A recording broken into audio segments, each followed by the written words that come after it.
Hello, and thank you for joining me today. Coming up in the news, a student pilot lies to investigators about his solo flight, and he is now facing time in prison. And there's lots of news on ATC privatization, including one airline which has just shifted its position on privatization, and one country that plans to cut the number of controllers to improve the bottom line. And finally, we have a boy who's legally blind, and he uses new technology to fly a real airplane. Welcome to Aviation News Talk, where we talk about, we love it, don't we? General aviation. I'm Max Truscott. I'm here to help you get smarter, faster, to keep you safe as a pilot or student pilot by sharing my experience as a licensed pilot for more than 40 years and also author and 2008 National Flight Instructor of the Year, where I got to represent all 96,000 flight instructors here in the United States. Well, last week we talked about the 13 fun things to do for National Aviation Day, but you can do them anytime. So if you didn't hear episode 26, please check it out. And as you know, Labor Day is coming up fast. That's when we'll have the M&R Aviation Joke Hour. I'm M, Rob Mark is R, and we're going to have a great time reading the jokes you've sent us. So stick around because the news starts now.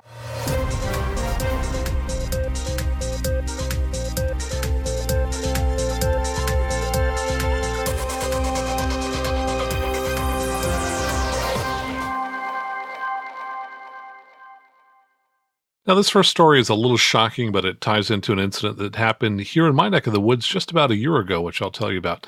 So on October 31st, 2015, and by the way, this story comes from Flying Magazine, student pilot Brian Woodhams lost control of his Piper Cherokee while landing in an upstate New York airport approximately 60 miles southeast of Buffalo. The aircraft departed the runway and ended up with its nose in a ditch. The U.S. Attorney's Office said in a news release that Woodhams was carrying his 15-year-old son as a passenger at the time of the accident, a charge the student pilot initially denied. Well, during the investigation, Woodhams claimed to be alone at the time of the accident and that his son, who was treated for injuries at the scene, ran to the airplane following the accident. A few days after this accident, investigators confronted him with an eyewitness statement that claimed to see the young boy inside the aircraft just after the accident, a claim the pilot again denied. Woodhams filed an incident report with the NTSB 10 days after the accident, indicating he was flying alone.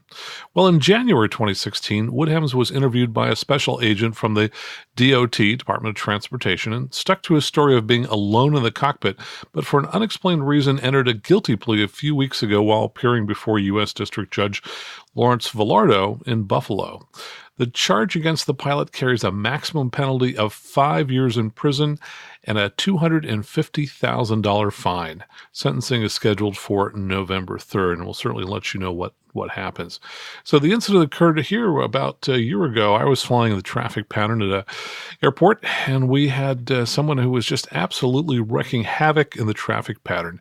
In the space of 20 minutes that he was in the air, he cut out people in the traffic pattern 3 times. That is, he turned early and cut off traffic he was supposed to be following. He landed, and when he was instructed to contact ground control to copy a phone number, he went onto the runway without permission and switched to ground control. Ground control then told him to get off the runway, where he was told once again to contact ground and to copy a phone number. I reported it to the club that had rented him the aircraft, but apparently, at least from what I hear, they chose not to do anything because they had conflicting reports as to whether there was actually another person in the aircraft. But anyway, this one just really ticks me off. And I'll tell you why. I think that when you've got somebody new coming into aviation, if they flagrantly violate the rules and show no respect for the rules, how can you expect them to be a safe pilot? Do you really want to be out there flying around with someone who chooses not to follow the rules for whatever reason?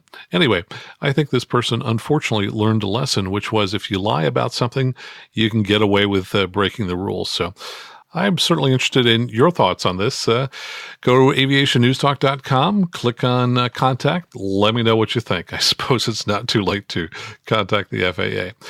Anyway, moving on to news. Low accident rate maintained as GA activity grows. This comes from AOPA.org, and the Air Safety Institute announced that they are reaching out to aircraft type clubs and to other members of the GA community as they're trying to get even more improvement in the accident rate. What they say is that for non-commercial fixed-wing aircraft, which would be what most of our listeners here fly, the fatal accident rate actually went up from 2013 to 2014 from 1.01 fatal accidents per 100,000 hours to 1.19 accidents per 100,000 hours. And that if you look at total accidents, that would include the non-fatals, that's roughly unchanged. So it went from 5.81 to 5.78 total accidents per 100,000 hours. So it's been the case, I think, for a number of years that the accident rates are relatively stable. In general, the total number of accidents declines, but that's mostly because there's been a decline in the number of flight hours flown. So the rate remains constant, but accidents come down as pilots fly fewer hours. Now, they did note that there was a slight uptick in the number of flight hours flown from 2013 to 2014, a 1.7% increase. So they noted that the commercial fixed wing and the non-commercial helicopter segments showed increased activity, but there was actually a decline in non-commercial fixed wing flying hours.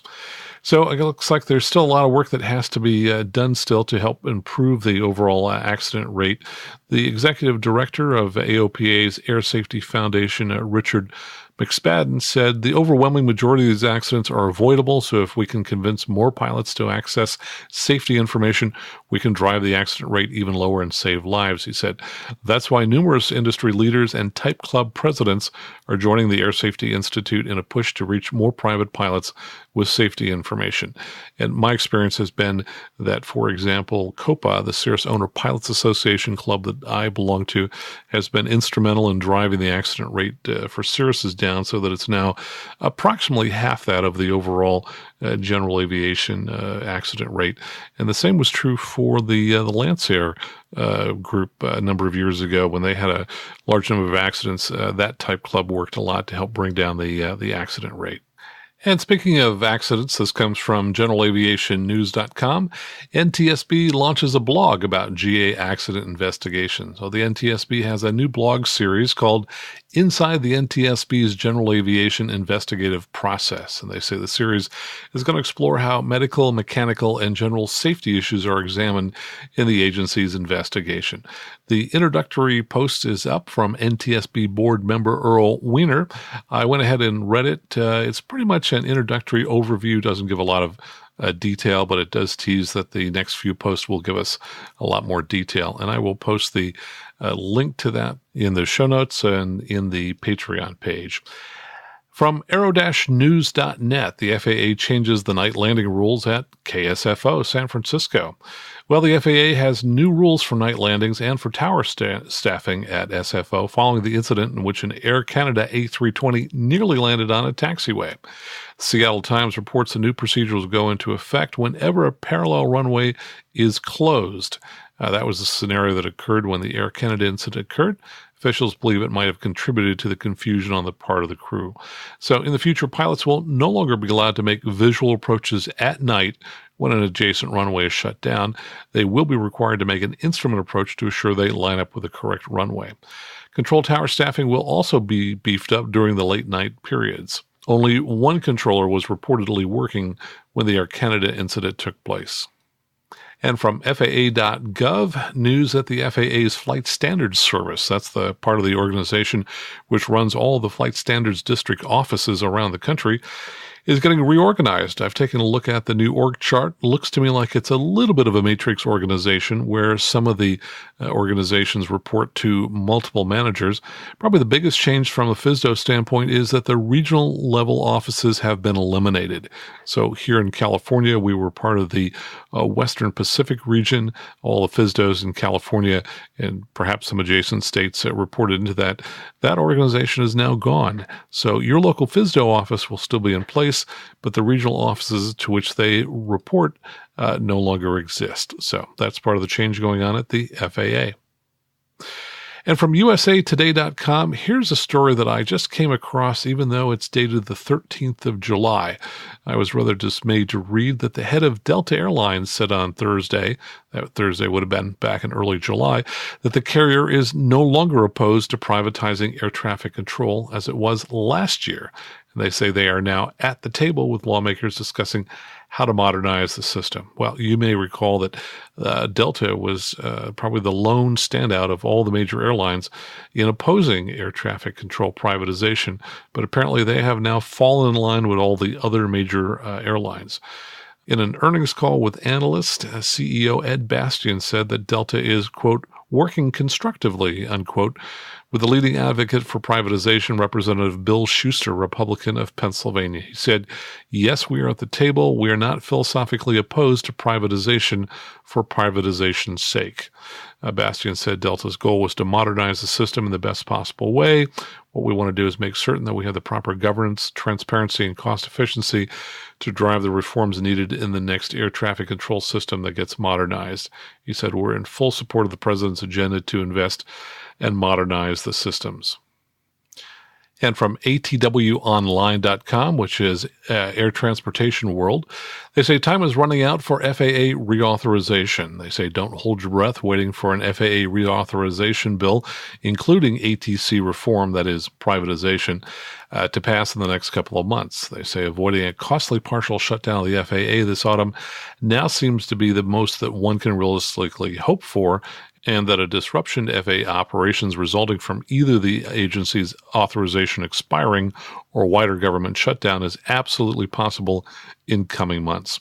Now, there was a separate article that just came out today, and this is from AOPA.org, and they say, according to an interview in the Washington-based publication CQ, Representative Sam Graves, Republican of Missouri and chairman of the Transportation and Infrastructure, Highways and Transit Subcommittee, said the House will need an extension of the FAA's funding instead of the controversial 21st Century Air Act, the bill that would remove air traffic control from the FAA.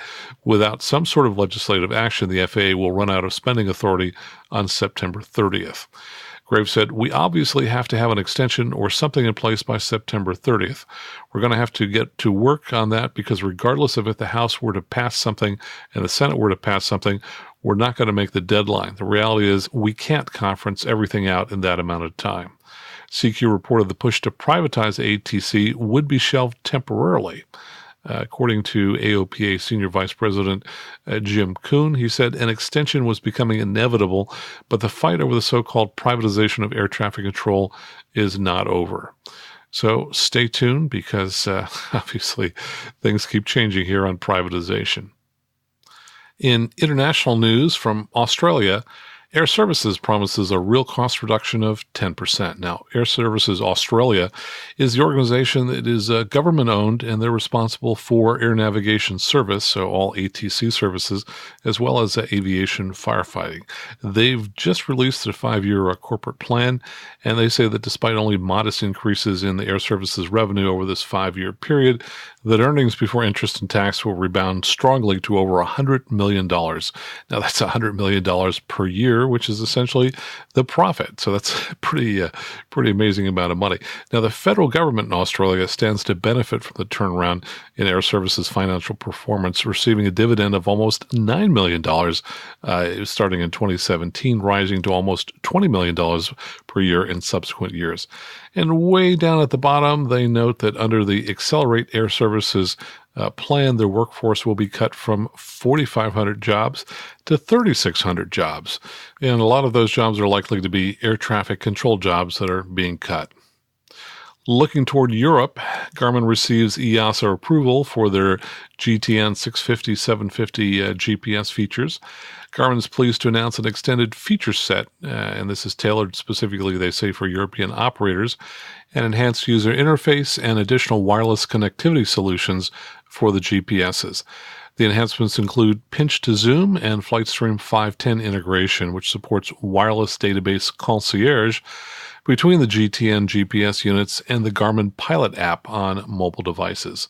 Flight plan transfer, as well as traffic, weather, GPS information, and more can be displayed on mobile devices paired with the FlightStream 510. Pilots can also use the Garmin Pilot app on Apple mobile devices to send text messages and initiate phone calls. And finally, from pjstar.com, that's the Peoria Journal-Star newspaper, a 12-year-old sixth grader took to the skies with the help of an emerging technology that promises to have a vast impact on almost all aspects of his life. Ryan Rusk is legally blind, but a pair of e-sight glasses has restored a significant amount of his vision, enough to take controls of an airplane as it soared over the Illinois River.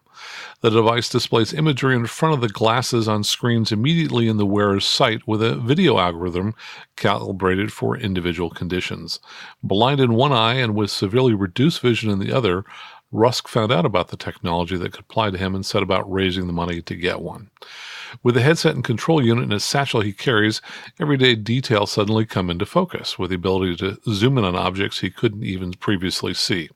He said, "With the glasses, I can read newspaper-type print. Normally, I read Braille." He now uses the e-sight glasses all the time, but because of depth perception issues, he can't wear them while walking. He said, "They're more for zooming in and being able to see things.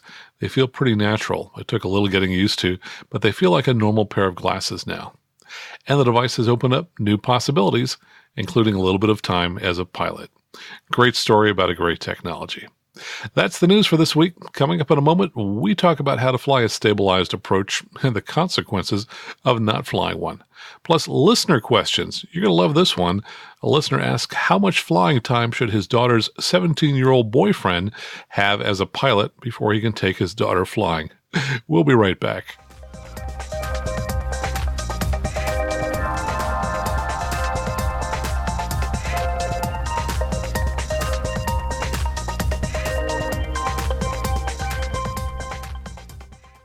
And welcome back. A few updates before we talk about stabilized approaches. You may be wondering why this show is coming out so late in the week. And the answer is I was in Carbondale, Illinois for most of the week. First, for the solar eclipse, you may recognize the name. That's the location of the country that had the longest duration of the eclipse, about 2 minutes and 40 seconds, as I recall. And my uncle has lived in Carbondale for probably 30 years. And though I've seen him, I've never actually visited him there. So this was a great opportunity to go back to his home. And he's getting up there in years. And it was a fun chance just to listen to him talk about stories about my family. My father unfortunately died when he was young. He was about 49 and I was 22. And my uncle is kind of my last connection to my parents' generation. So it was kind of fun to listen to him talk about a lot of stories, helped fill in a couple little blank spots in the puzzle of understanding my family. So it was a great trip. Now, getting to and from Carbondale, well, that's an entirely different story.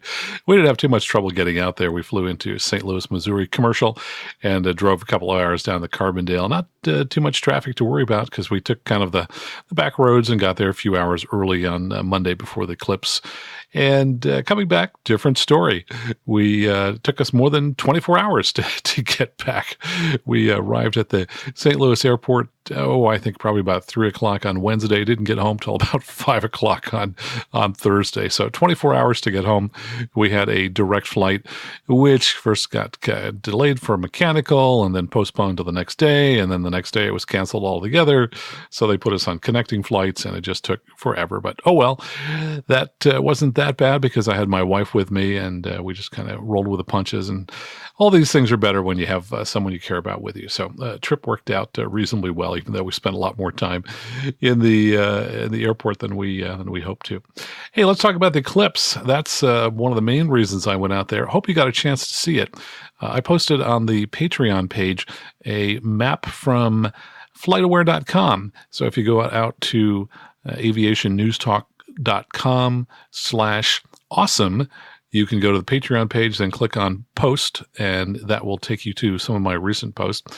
What they did is they looked at all aircraft that were in the path of totality during the eclipse, and what they discovered was 2,700 folks were out there flying around, mostly in small planes, along the path of totality. So pretty cool. You can take a look and see the visualization they created of all those aircraft. Now, I had seen some partial eclipses before, and I saw one annular eclipse back in 2010, as I I recall. Now, the annular eclipse was a total eclipse, but unfortunately the moon was so far away it didn't completely cover the sun. So while you could consider it a total eclipse, there was still a pretty good fringe around the outside of it, so it didn't get nearly as dark. But this was great. A couple of highlights. It was kind of fun to listen to all the cicadas start to get noisy as it started to get dark. I think they thought it was nighttime. The clouds kind of came and went, but we had pretty good view of it. We lost sight of it from time to time, but most of the time we had good view of the eclipse. After full totality, when the sun started to reemerge, I mean, that first brilliant little tiny sliver, really beautiful, pretty cool. You could actually look at it with the naked eye for a fraction of a second. And it was during that period, probably for the next 20, 30 seconds or so, that we had a pattern of shadow bands that were oscillating across the ground. Fascinating. Never seen those before. Really, really cool. I would say that the bands of shadows were maybe an inch wide and an inch apart, and they just kind of shimmered across the ground. So that was really, really spectacular. And of course, it was fun to see how dark it got. It didn't get as dark as night, but it was certainly as dark as late evening, or about how light it is when you're finally able to start logging nighttime at civil twilight. Maybe a little darker than civil twilight. You could actually see some stars. So it was really enjoyable. So for those of you who didn't get a chance to see the eclipse, I would say mark 2024 on your calendar. That path is going to take an entirely different path. I think it starts in Texas and winds up toward New England somewhere. And once again, it passes right through Carbondale, the only town to be on both of those eclipses. So who knows? I might head out there again to see it in 7 years. Moving along, let's talk about survey. Thanks to everybody who's coming out to take this month's survey. The question for the month of August: what flight planning tools do you use when planning a longer flight? So we're finding out different tools that are being used in Europe, Australia, and I'll give you some feedback when we get this survey closed out at the end of the month. So if you haven't taken it yet, go out to aviationnewstalk.com/survey. And you also have a section there where you can explain exactly how you might use perhaps multiple flight planning tools, what the process you go through to plan a longer trip. Obviously, for short trips, no big deal. You probably don't do a whole lot of planning, but for longer trips, tell us how you go about doing your flight planning. And finally, the last question on the survey: ask about future topics you'd like to hear on this show. So an opportunity to go ahead and give us that feedback at aviationnewstalk.com/survey. And this is the part of the show where I talk briefly about a couple of ways you can support the show. First, thanks to a couple of new supporters, Rob Mark via Patreon, and Jan Squillis, who increased her contribution to a higher level.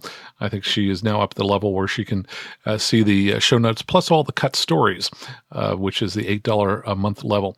Now, what I did this past week is I posted one of the stories that I was pretty sure I was going to end up cutting this month. And you can find it on that page. And I posted it so everybody could see it, just so you can get a feel for, gosh, what are these stories that sometimes don't get into the show, that I have too many stories and I have to cut them. Usually we have anywhere from 2 to 6 different news stories where there's just not a time to get them all in. But this one I posted for everyone to see is 20 top apps for pilots. So you can find that by going out to aviationnewstalk.com/awesome. Click on post and you will find that post there. Normally that would go into the show notes, only visible to folks who donate $8 a month or more. Also, we had an anonymous check for $200 from a gentleman who didn't want to share his name, but thank you so very much. That will get used very well. In fact, let me go ahead and announce one way that we're going to end up spending a little additional money. I have hundreds of business cards with the Aviation News Talk logo on it. And if you've got a bulletin board at your airport or your flying club where people post up cards, why don't you go ahead and go to aviationnewstalk.com, click on contact, and send me an email. But before you do that, make sure you actually do have a bulletin board at your airport or club where you can post this card. But when you send me the email, send me your name, send me your mailing address, and let me know if you want more than one card. I'll put those into an envelope, and then when you get that, just go ahead and stick it up on your board, and that way more people will find out about the show. And one other thing in the Patreon page, wanted to let you know, in addition to the visualization from FlightAware, the top 20 apps for pilot story, I also posted a really great video that was shot from overhead of Madras, Airport in Oregon. Now, this is a pretty rural area. Normally doesn't have a lot of air traffic going in and out. I don't know if they shot this from a drone or a helicopter overhead, but there's a camera which was up a few hundred feet looking down at the airport, and it pans across the long line of aircraft that are waiting to take off after the eclipse was over. Now, I stopped counting at 70 airplanes, but it's really quite an interesting video. So just go ahead and go out to aviationnewstalk.com/awesome and click on post, and you can see that. And while you're there, you can also take a look and see what our current goal is for fundraising. And then if you'd like to donate a few dollars a month, choose one of the membership tiers on the right-hand side. And you can also read about the goodies that you can get with each of the different contribution levels. Now stick around, because in 7 seconds, we'll be back talking about how to avoid unstable approaches and the bad things that have happened to people who had unstable approaches. We'll be right back.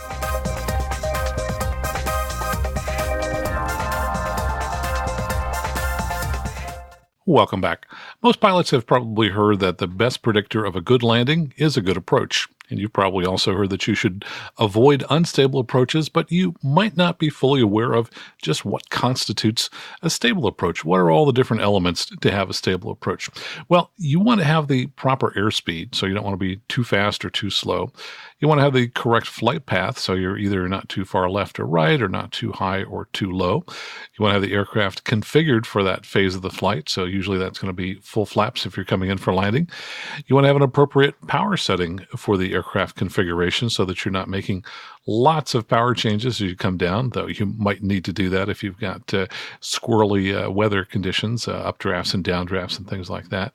And you only need basically minor corrections to correct for minor deviations. If you can do all this, you most likely have a stable approach.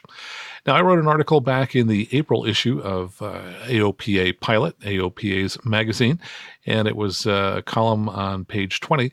If you've read the article, I'm going to talk a little bit from that about unstable approaches, and then we'll talk a little bit about what you can do to try and get stable approaches. So that article was called Stabilized Approach Economics. Unstable Approaches Can Be Expensive. And I gave 3 different examples of pilots I knew of who had to pay either a lot of money or lost their lives, mainly because they had unstable approaches. So the first one was a pilot that was flying an airplane that is a rental aircraft that I rent from time to time. And he flew from Northern California to Southern California. That's probably, 2-3 hours at the most in that airplane. He was tired when he arrived. And he told me that on final, he was high and he was fast, probably making a straight-in landing, but he felt that he could somehow make the landing work. After landing, he applied the brakes really hard and he managed to stop before the end of the runway, and he didn't really think much of it beyond that. Well, that might have been the end of the story, except I was the next person to fly that aircraft, and it's been our custom to, before we take off in an aircraft, to just roll the aircraft a little bit to inspect the tires for flat spots, because at least at one of the clubs where I fly, the first pilot to not report a flat spot on the tire that requires replacing the tire is going to end up paying for those tires, and that could be expensive. So we rolled the aircraft, and I saw 2 of the largest flat spots I have ever seen in my long flying career. And unfortunately, the previous pilot ended up paying $800 for 2 new tires and for the labor to change them. So that was an expensive lesson for him. Now, the second pilot, somewhat similar story in one regard, which was high and fast.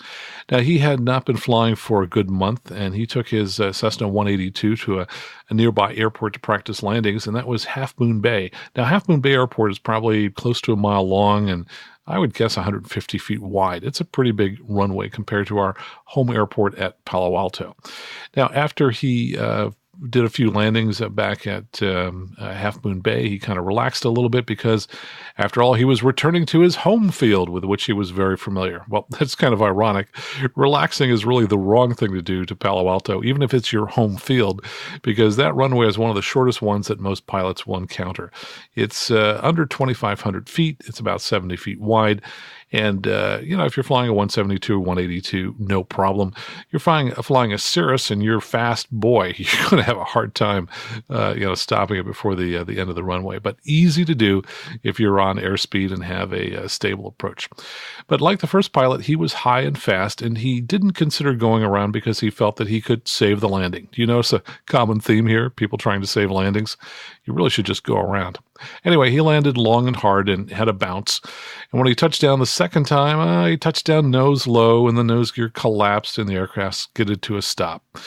Well, to replace that engine and the propeller and the wingtip and the damage to the bottom of the engine compartment, well over $100,000, plus many, many, many months of repair. So like the first incident, could have been avoided by a timely go-around. By the way, just as an aside, years ago, one of the clubs that I fly at did an analysis of all the insurance claims that they had, and they figured that 80% of those claims on the insurance could have been avoided by a timely go-around. So as an instructor, I started spending less time trying to teach people how to save bad landings and more time encouraging them to go around when they realized that the landing was not working out very well. Now, the third accident, well, much, much worse. Unfortunately, it was fatal. 2 pilots died. This was back in November of 2015. A chartered Hawker left Dayton, Ohio for Akron. Now, that's a really short flight, just about 30 minutes. And there were a lot of factors that contributed to this fatal accident, but 2 of them really stood out at me. One, the clouds at Akron were reported as being 600 feet, and the 2 pilots spent a considerable amount of time discussing whether an overcast ceiling is measured from the ground or from sea level. Well, you'd think with 2 pilots that had over 9,000 hours in flying time between the 2 of them, that they would know that clouds are always measured from the ground. It's not, not going to be, from sea level. It's measured from whatever the ground is at that particular airport. So if you ever confused about that, just think about being at Denver. And if they report 1,000-foot clouds over Denver, could they possibly be 4,000 feet below the ground? No, absolutely not. That'll help you remember that the cloud heights in the METARs are measured above the ground, not from sea level. Well, the other factor was this Hawker was not on a stabilized approach. And when you read the transcript, one of the pilots was saying to the other, you're diving, don't dive. 2,000 feet per minute, buddy. 2,000 feet per minute. Don't go 2,000 feet per minute. Well, unfortunately, soon after that, the aircraft broke out of the clouds and the pilots were unable to arrest the descent rate before crashing into the ground. And they both died. And they were charter pilots, professional pilots, high time, and the unstable approach got them. So I think you're getting the idea of why a stabilized approach matters. And for the article, I pulled a section from the Cirrus Aircraft Flight Operations Manual because I thought it had one of the best descriptions I'd seen of flying stabilized approaches. And it said, and I'll quote from the manual, a stabilized approach is characterized by a constant angle and constant rate of descent approach profile ending near the touchdown point. Stabilized approach criteria apply to all approaches, including practice power-off approaches. And it goes on to say that for VFR landings, an approach is considered stabilized when all of the following criteria are achieved by 500 feet AGL. So what they're saying is when you're on final, you should have all these things set properly. And by the way, at our little airport, we have an 800-foot pattern. By the time we turn final, we're often just barely at 500 feet or slightly below. So we're not able usually to stabilize by 500 feet. But certainly by 300 feet, you want to have stable aircraft in all of these dimensions. You want to be stable in airspeed, have a correct flight path, have the correct aircraft configuration, have the appropriate power setting for your aircraft configuration, have a normal angle and rate of descent. So if you're plunging down at 1,000 feet per minute, that's not stable. Only minor corrections required to correct the deviations. And according to the Cirrus manual, go-around must be executed if the above conditions are not met and the aircraft is not stabilized by 500 feet AGL.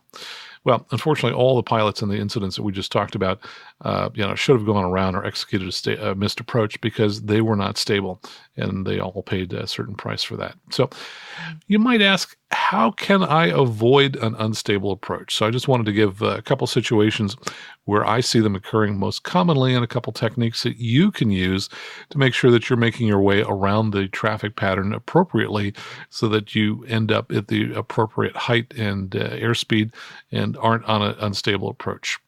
First, you really want to be aware of the straight-in approach because that's the most likely time to have an unstable approach. Usually high and fast is when you're doing the long straight-in approach. And if you're doing a long straight-in approach at night, wow, there's some other considerations I want to mention to you very briefly, especially if you're flying over dark ground with few lights as you're approaching the airport. This is a classic dark hole approach, and unless you have some type of vertical guidance, either a VASI or an ILS, you're really going to be much better to fly a normal approach where you enter on the 45, even if it's more convenient to do the long straight in. With black hole approaches, where there's very few lights on the ground, if you don't have any vertical guidance, the simulator studies show that pilots tend to fly a curved path that goes below the normal glide slope. A lot of people end up crashing just short of the runway at night. So if you're doing the long straight in at night, if you don't have any kind of vertical guidance, either a VASI or an ILS or something like that, I encourage you to avoid long straight in approaches. Of course, if you have lots of lights on the ground, probably not that big a deal.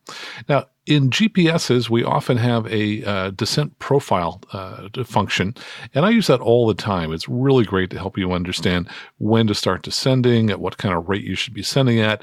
That's going to be one technique to help avoiding being high and fast when you arrive at the airport. But there is one trap in using these descent profiles that are built into GPSs like the Garmin 430 and the G1000. That is, if you don't do anything else, but you just use that as your guidance for descent, you're going to arrive at the field at your descent speed, which is probably a heck of a lot higher than your landing speed. So what you need to be doing in the descent is to be pulling back on that power early so that you can get below flap speed or below landing gear extension speed so that you can get the gear down, get the flaps down. Now, if you're at a higher speed than normal when you put those flaps in, let's suppose you cruised in, you're just a couple of miles from the airport, you're a little fast, and you go, okay, put those flaps in. Well, you're probably going to balloon up, and that's going to put you even higher above the glide slope and make your approach even more unstable by making you high and potentially fast. So here's the trick that I recommend. If you're going to be doing a straight in, visualize that you have taken the standard traffic pattern and that you have unwrapped it. You've straightened it out and you're extending it straight out from the runway threshold back on the extended center line. Now, nominally a traffic pattern, you might figure, well, after you pass the numbers, you're going to be on downwind for another mile. And then when you turn base, it's going to be another mile. And then when you turn final, it's going to be a third mile. So total of 3 miles typically when you're flying a standard traffic pattern. So when you are 3 miles out from the runway, plan to be at the speed and then the configuration that you would be in if you were on downwind being the numbers. That means you should be slow enough to lower the landing gear, deploy the flaps, and be at whatever speed you'd be at as you'd pass the numbers. So the next thing to know is how high should you be when you are 3 miles out from the runway? Well, a standard 3-degree descent profile, which is what most airports use and set their VASIs for, is going to be 320 feet per nautical mile. So if you're 3 miles out, that says you should be at 960 feet AGL, assuming the terrain permits, of course. And if you don't have a GPS and so you don't know exactly where 3 miles is, well, find some landmark that's out there 3 miles from your airport and then plan to cross right above that 3-mile point, about 1,000 feet AGL at the speed and the configuration that you would be at normally on downwind, being the numbers. Now, at my home airport at Palo Alto, we have a non-standard 4-degree glide slope. So for every nautical mile, we need to drop 420 feet. Now, if you just looked at that and said, well, wait a minute, the 320 and 420, that's not a ratio of 3 and 4. That's because this is nonlinear. This is trigonometry. Use the trig, you'll figure out that, the 4-degree angle, you have to drop 420 feet per nautical mile. Here at Palo Alto, the shoreline amphitheater is about 2.5 nautical miles out from the runway. In fact, it's right smack on the center line, which makes it an easy place to aim for. So you take 420 feet per nautical mile, multiply by 2.5, that comes out to 1,050 feet. So I always tell folks to cross the amphitheater at 1,100 feet and already be slowed and configured as they would be if they were on downwind abeam the numbers. Then as you progress toward the airport, if you're configured properly 3 miles out for the downwind, when you reach the 2-mile point, you should be configured as if you were just now turning base.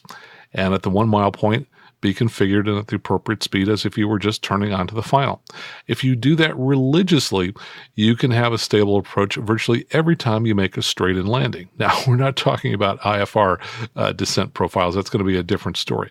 But for a normal visual straight-in approach, use that technique, and that should keep you from getting high and fast. Now let's talk about what to do if you're in a normal traffic pattern. You made, for example, right traffic. You entered on the 45. What can you be doing when you're in the traffic pattern to avoid being high and fast or otherwise unstable on your approach? The most important thing that you can do is to try and be consistent. Try to fly the pattern the same way every time you fly it. For example, first figure out what is the right distance for you to be from the airport when you're on downwind, and then try to fly that consistently. If you have a GPS, you can check your distance to the airport as you reach the middle of the airport on the downwind. If it's just a single runway, like mine here at Palo Alto, your GPS will usually measure that distance from the runway to your downwind leg accurately when you're at the middle of the airport, because that GPS point is going to be in the middle of the runway. But if you have two or more crossed runways, then the distance measured by the GPS is going to be to the center of the airport and not the center of the runway that you're flying parallel to, and then it might not be quite as helpful. But for our pattern here, I usually fly somewhere between about 0.7 and 1.0 nautical miles from the airport when I'm on the downwind as I pass by the center of the airport. Now, another technique, this works great if you're in something like a Cessna 172, for example, and don't have a GPS. Take a look as you are flying the downwind to see where the runway falls on the wing strut. And that, of course, assumes that you're flying a normal distance from the runway. So, for example, for our pattern altitude, I look out the window and I see that the runway is roughly about halfway up the strut. Now, that's going to be a little bit different depending upon how high your pattern is, how tight a pattern you fly. But when you're at the proper position, when you think you're at the right distance on downwind, just look and see where that runway cuts across your strut. And then each time position the aircraft so that the runway falls at that point on the strut every time. And by the way, this could be a little bit different as when you're looking out for the left and the right strut, depending upon whether you are doing left or right traffic. So just because you have it measured correctly one way, don't expect it's going to be exactly the same position for a traffic pattern in the other direction. Now, most people, when they fly a traffic pattern, are going to have a target airspeed for each leg of the traffic pattern, and that's great. And if you hadn't thought of that until now, why don't you think about it? If you probably know what your target airspeed is on final, back it up and have a target airspeed for base and a target airspeed for downwind. But in addition to having a target airspeed for each leg, you should monitor your altitude loss throughout the approach and have a target altitude loss for each leg as well. This is the big area where I see pilots not paying attention, and then they end up being high and have an unstable approach. I can usually tell when a pilot starts to turn on base whether they're going to be high on final, and that's without even looking out the window. I can usually tell just by looking at the altimeter at that point. But most pilots won't figure it out until they're turning on to final. Now, here are my guidelines. For an 800-foot pattern, I try to lose about 100 feet before turning base. Many times I see pilots who have either in a proper power setting or they haven't pitched the aircraft properly, and they turn base and they haven't lost any altitude at all. Or maybe they were flying a little bit high in the pattern, or they've gained a little bit of altitude. Sure enough, they usually are going to be high on final and could be in an unstable approach. So for an 800-foot pattern, try to lose about 100 feet or so before turning base. For a 1,000-foot pattern, I try to lose closer to 200 feet before turning base. Now again, the numbers may be different for your airport, for your pattern, but the point is to have a target, have an idea what a normal pattern looks like, what the altitude should be at different points within the pattern. So at Palo Alto, I end up in our 800-foot pattern, turning base at about 700 feet above the ground, and then we end up turning final usually pretty close to 500 feet above ground. If we're much higher or much lower than that, I know we're set up for an unstable approach. Well, there you go. Those are my tips for flying approaches, both straight in and the normal pattern, in a manner to avoid being unstable. Coming up, we have lots of feedback from listeners and questions. One listener wants to know, how many hours of flying experience does his daughter's pilot boyfriend need to have before he should let her fly with him? We'll be right back.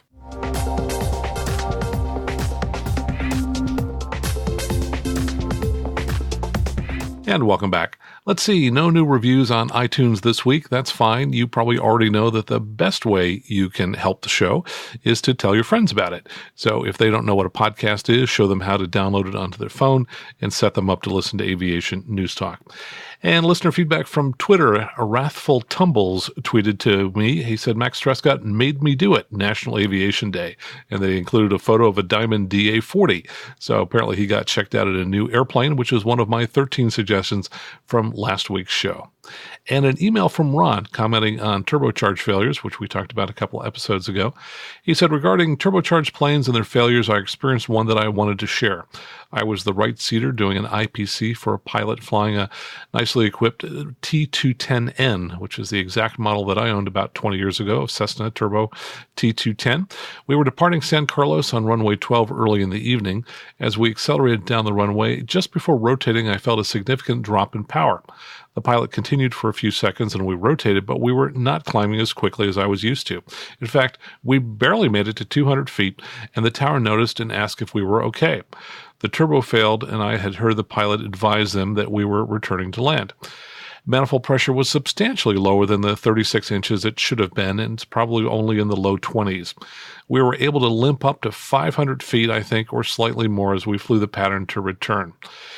It didn't seem like you thought a failure of the turbo on takeoff would be that dramatic, but I can assure you that I wasn't sure the airplane was going to fly, let alone climb anymore.